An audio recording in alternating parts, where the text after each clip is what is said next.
Exact ये सब तो एग्जैक्ट काउज तो अभी भी अननोन है, लेकिन यूजुअली ये हार्मोन्स के कारण ही होता है।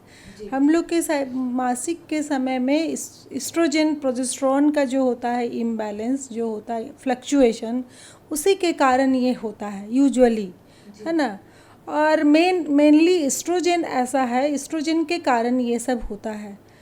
बहुत सारा फैक्टर है, मेनली तो हार्मोन है, फिर कुछ डाइट है, एक्सरसाइज, डाइट एक्सरसाइज तो बहुत इम्पॉर्टेंट है इसमें, है ना। और ये ऐसा कुछ नहीं है, और जिस किसी चीज़ कुछ कभी कभी विटामिन्स के डेफिशिएंसी से भी होता है, ठीक है। और ऐसा कुछ नहीं है, मतलब मेनली हार्मोन इम्बैलेंस है, और एग्जैक्ट काउज तो अभी भी अननोन है। और ये सब मामूली सा ये सब से ठीक हो जाता है। यदि इससे नहीं ठीक होता है तब हम लोग भी उसको हार्मोन्स और कुछ मेडिसिन देते हैं, जैसे एंटासिड, कुछ दर्द की दवा, कुछ जो लूज मोशन के लिए दवा, तब तो देते हैं। लेकिन माइनर्स जो होते हैं ऐसे ही ठीक हो जाते हैं, कुछ वैसा नहीं है। किसी किसी को पेन ज़्यादा होता है, ये बात सच है, तो हम लोग 1-2 दिन कुछ एंटी स्पाज्मोटिक दे देते हैं, तो उससे कोई हर्ज भी नहीं है। जी। पीरियड्स के दौरान दवाइयाँ लेने से लड़कियां अक्सर काफ़ी परहेज़ करती है, क्योंकि हर घर में ये सिखाया जाता है कि इस दर्द के दौरान दवा लेने से आगे जाके भविष्य में दिक्कत हो सकती है। तो एक ज़रूरी सवाल मैं ये करना चाहूँगी कि दर्द के लिए ख़ास तौर पर मेफ्टिल्स्पास जैसी जो दवाइयाँ लड़कियाँ ले रही हैं, तो क्या वो ठीक है या फिर उनका सेवन नहीं करना चाहिए? नहीं, 1-2 दिन लेने में कोई हर्ज नहीं है, ऐसा कुछ नहीं है, उससे कोई हर्ज नहीं है, आगे उससे कोई इफ़ेक्ट नहीं होना है ना। क्योंकि अभी सब लोग को का बिजी शेड्यूल होता है, काम करना होता है, तो पेन में तो कोई काम कर नहीं पाता है, तो 1-2 दिन ले ले तो उससे कोई हार्म नहीं है। लेकिन यदि बहुत ज़्यादा हो रहा है तब तो हम लोग सोचते हैं कि उसमें कोई पैथोलॉजी, कोई बीमारी हो सकती है, तब हम लोग उसके लिए ज़रूर इन्वेस्टिगेट कराते हैं, है ना। पहले तो उसको जो सिंपल मेजर्स, डाइट, एक्सरसाइज, ये सब, है ना, अच्छा प्रोटीन रिच डाइट, ये सब देते हैं। प्रोटीन रिच डाइट में क्या क्या चीज़ें शामिल की जानी चाहिए?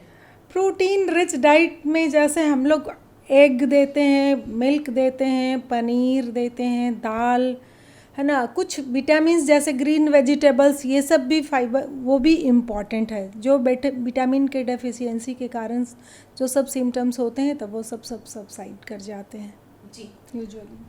एक चीज़ मैं ये जानना चाहूँगी कि अभी आपने बताया डाइट और एक्सरसाइज ज़रूरी है, और दर्द के लिए भी कुछ दवाइयाँ खाते हैं, तो मेफ्टिल्स्पास एक दवाई है मुझे लगता है जिसके बारे में सब जानते हैं, सारी लड़कियाँ जानती हैं। क्या इसके अलावा और कोई मेडिसिन है जो ऐसे दर्द निवारक के रूप में काफ़ी ज़्यादा लाभदायक होती है? एंटी स्पाज्मोडिक जो भी है वो सब काम करता है, जैसे मेफेनामिक एसिड भी है, जैसे मेफ्टिल्स्पास में भी मेफेनामिक एसिड है, और भी ड्रोटावेरिन है, ये भी अच्छा काम करता है। ड्रोटावेरिन हाइड्रोक्लोराइड, ये भी अच्छा काम करता है। कोई भी एंटी स्पाज्मोडिक जो है उसको हम लोग दे सकते हैं। जी। पीरियड्स के अलावा एक और जो समस्या आजकल ज़्यादा देखी जा रही है वो है प्री मेंस्ट्रुअल सिंड्रोम, जिसके बारे में लोगों में जानकारी का अभाव बहुत ज़्यादा है। तो सबसे पहले मैं चाहूँगी कि आप हमारे दर्शकों को समझा दें कि प्री मेंस्ट्रुअल सिंड्रोम जो है, ये पीएमएस जिसे कहा जाता है, ये आखिर क्या है?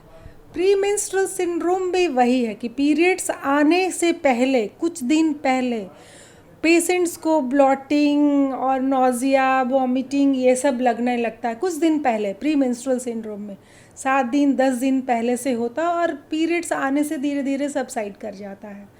तो यूजुअली फिर इसमें यही वाला चीज़ है कि सबसे पहले एश्योरेंस, पेशेंट को एश्योर कर देना। स्ट्रेस बहुत इम्पॉर्टेंट फैक्टर है, तो स्ट्रेस रिलीव करना, फिर डाइट, एक्सरसाइज, और ये पूरे हार्मोन्स के कारण होता है। मेन फ्लक्चुएशन जो हार्मोन के कारण, जो पहले भी मैंने बताया कि एस्ट्रोजन प्रोजेस्टेरोन के कारण होता है, मेनली एस्ट्रोजन एक्सेस के कारण होता है। तो ये है, तो ये भी माइनर है, कुछ जेनेटिक भी होता है ना, मैटरनल, उससे एंसेस्टर्स से आ सकता है ये, मैटरनल साइड से। जी। तो हम लोग फिर उसके वो भी काउज हो सकता है, तो फिर हम लोग ये सब माइनर सिम्टम्स तो छोटी छोटी चीज़ से दे के रिलीव करते हैं। बहुत होता है तो हार्मोन्स, जो साइक्लिकल हार्मोन्स, पिल्स देना पड़ता है कभी कभी उसको रिलीव करने के लिए। जी। और यूजुअली ऐसा होता है कि कुछ कुछ ये सब चीज़ है कि डिलीवरी के बाद पेन जो होता है, पीरियड्स के जो बोले डिस्मेनोरिया, वो भी ख़त्म हो जाता है, और ये सब भी ख़त्म हो जाता है।